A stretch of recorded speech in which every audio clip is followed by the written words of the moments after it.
Est-ce que tu t'es déjà demandé comment ta peau, elle fait pour cicatriser après une blessure? Eh bien, je vais t'expliquer ça. C'est parti. Alors, pour commencer, la cicatrisation de la peau, c'est un processus dynamique et super bien orchestré. Et on va y aller par étapes. Et la première étape, c'est la phase de l'hémostase, ou aussi appelée la phase de coagulation. Ça peut durer quelques minutes ou bien quelques heures après la blessure. Et ça commence quand les vaisseaux sanguins endommagés se contractent pour réduire le flux sanguin. Les plaquettes sanguines adhèrent à l'endroit de la blessure et libèrent des facteurs de coagulation, ce qui forme un caillot pour arrêter le saignement.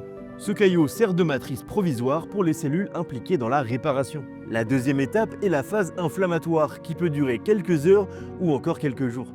Les cellules immunitaires, telles que les neutrophiles et les macrophages, migrent vers la zone blessée pour éliminer les débris cellulaires, les bactéries et les corps étrangers. La troisième étape est appelée la phase de prolifération ou la phase de réparation et peut durer quelques jours ou bien encore quelques semaines.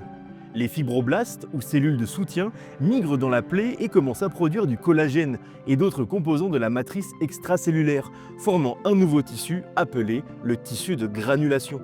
De nouveaux vaisseaux sanguins se forment pour apporter de l'oxygène et des nutriments au tissu en réparation.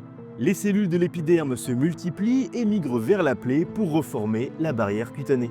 Les fibroblastes se différencient en myofibroblastes qui contractent la plaie pour rapprocher les bords de la blessure. Et enfin, la dernière étape, la phase de remodelage qui peut aller jusqu'à 1 an.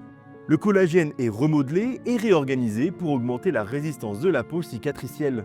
Le tissu de granulation est peu à peu remplacé par un tissu cicatriciel plus fort et plus résistant. Le nombre de vaisseaux sanguins dans le tissu cicatriciel diminue et la cicatrice devient moins rouge et plus pâle.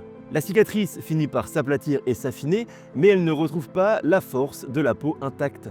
Ce processus est influencé par divers facteurs, notamment l'âge, la santé générale, la nutrition, l'hydratation ou encore la présence de maladies sous-jacentes, comme le diabète, qui peuvent ralentir la cicatrisation. Et voilà, et la prochaine fois que quelqu'un se blesse sous les yeux et crie de douleur, tu pourras l'ennuyer avec cette petite histoire.